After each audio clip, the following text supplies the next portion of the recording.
Edo State Governor Gordon Obaseki is here to appoint commissioners 1 year after his inauguration for a second term in office.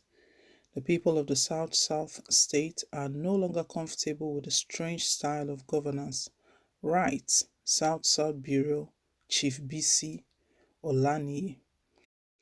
Almost a year after the inauguration of Edo State Governor Gordon Obaseki for a second term, the administration is being run by three musketeers: Obaseki, his deputy Philip Shaibu, and secretary to the state government Osaridion Oge, a lawyer.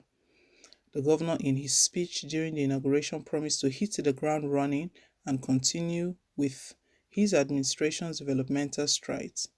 Obaseki on November 14, 2020, reappointed Oge as SSG, while describing Oge's as the only political appointment to be made for now. He said all other appointments will be deferred to the first week of February 2021, which is yet to be fulfilled. The governor, June 19, 2020, defected from the All Progressive Congress APC to the People's Democratic Party PDP after he was disqualified by the governorship screening panel in Abuja, while Comrade Adams Oshomole was the national chairman of the party. Leaders of PDP welcomed Obaseki into the party, while they prevailed on the three frontline governorship aspirants, including the billionaire philanthropist Kenneth Imasogbu, an Abuja-based lawyer, to step down for the new bride, which they voluntarily did, as a mark of respect for leaders of the party, thereby preparing for the 2024 battle. Obaseki got his re-election ticket in the PDP. He continued with his war against Oshomole, who appointed him, a Lagos-based investment banker, as the chairman of his economic team for almost 8 years.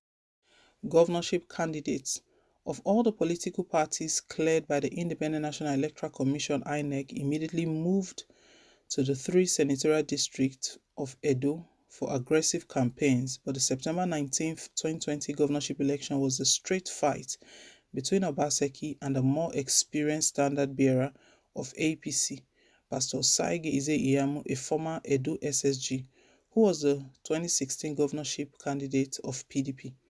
Ize-Iyamu, as a mark of respect for APC leaders, decided not to challenge at the tribunal while presumably preparing for the 2024 battle, when Obaseki would have completed his constitutionally approved 2 terms in office.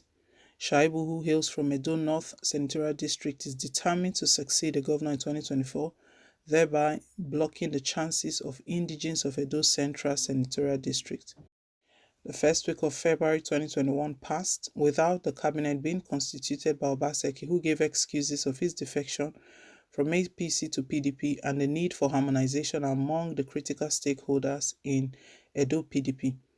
April was again proposed for constituting the cabinet after members of the Harmonization Committee have submitted their report, but the undemocratic suspension of Edo chairman of PDP, Dr. Tony Azegbemi, over face-off with Obaseki, who planned to dissolve the party's executive at the ward, local government and state levels, led to confusion.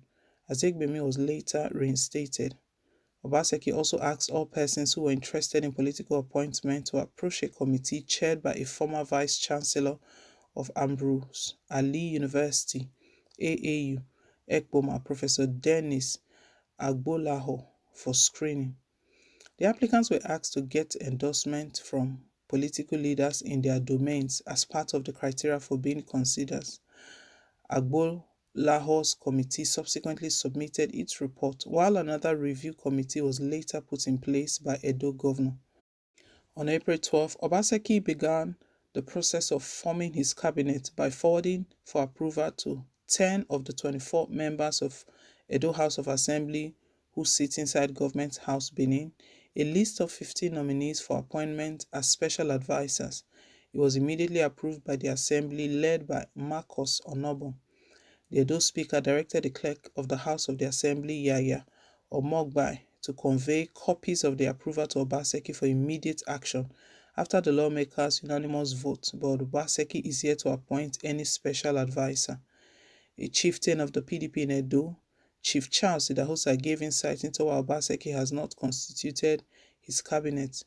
Idahosa, an ally of Obaseki and special advisor on political matters to Oshomole, hinted that the governor might be helping the state to save funds for infrastructural development by not constituting his cabinet.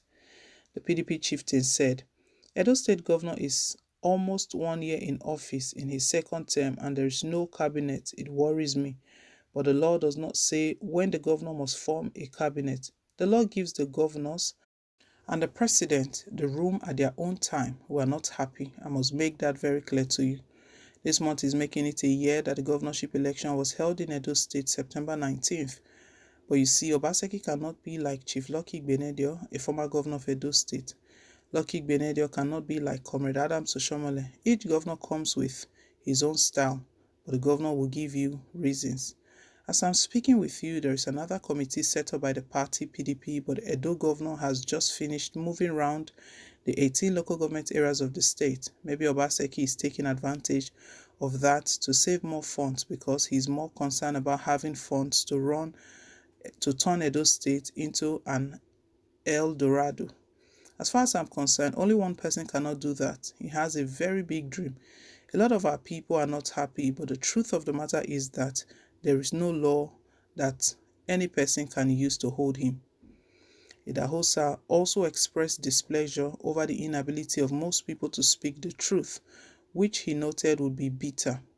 He said, the problem we have in Edo State and this country is that we have very weak leadership. People do not tell the truth. A man comes to you on Monday, please help me, I want to be the governor. Then, when he becomes, suddenly the leadership will now become enslaved to him because of personal gains. During the early days of Obaseki, I could see signs that he would be very difficult to manage, and I called all the leaders who are now stranded in Edo People's Movement (EPM) of APC. I do not want to embarrass them by mentioning their names. We sat here in my house. I called them from Edo North Senatorial District, 3 from Edo South, 3 from Edo Central, and I said, look at the way things are going. We are politicians, and this man Obaseki is not a core politician like us. We need to put our heads together so that we can advise him. Some of them got up to say they wanted to go to the toilet, but they went to adjust their phones to record me, and they recorded me beautifully. Immediately they left, they went to Government House, Benin City to report that I wanted to fight Obaseki, and naturally he reacted and we started having issues. But it became too much. I called the person and asked, why did you do this? All of them are now finished politically. After a while, myself and the governor made up and we've continued. My wants are very limited. If you wait for political patronage, you'll be a slave. I've always tried to make my own little money. I'm a farmer. I've had my cattle ranch for over 20 years. I've had my poultry for over 20 years. I sell chicken. Most of our leaders do not program their lives. For instance, I have only 3 kids, all mothers and fathers taking care of themselves and their families. So when you're a politician at the age of 75, you are still impregnating women. Why won't you lie in order to survive? If you are not contented, they will take advantage of you. The PDP chieftain also expressed displeasure about a situation where overnight the governor of a state will just come and give an instruction and everybody will be running around while declaring what it was not, how it should be. Because on election day, the dictatorial herdsman would only be in his ward and he would not know how the other result he got to win the crucial governorship election came. The caretaker chairman of APC in Edo State, Colonel David Imise, retired, however, said that Obaseki was not sincere in his governance style, wondering why it would be difficult for a second-term governor to constitute his cabinet if he had had the interest of Edo residents at heart. Imise pleaded with residents to endure Obaseki's governance till November 12, 2024, when a more competent, highly experienced and better focused member of APC will take over as governor, thereby bringing about the much desired development and empowerment of the people across the 18 local government area. However, Edo PDP spokesman Chris Nahikare said that Obaseki had not violated Nigeria's constitution by not immediately constituting his cabinet. Nahikare said, Edo State Governor is well within his legal rights in forming his cabinet. I can assure you that at the appropriate time, the cabinet will be constituted with the members to also contribute to moving Edo forward. This period that the cabinet has not been constituted, Edo governor decided to set up a high-powered team to look at the reforms, which is one of the cardinal areas he campaigned on by making Edo great again. Spokesman to PDP in Edo also urged the state's residents, especially members of the opposition political parties, to support and join Obaseki in his commitment to transform the state.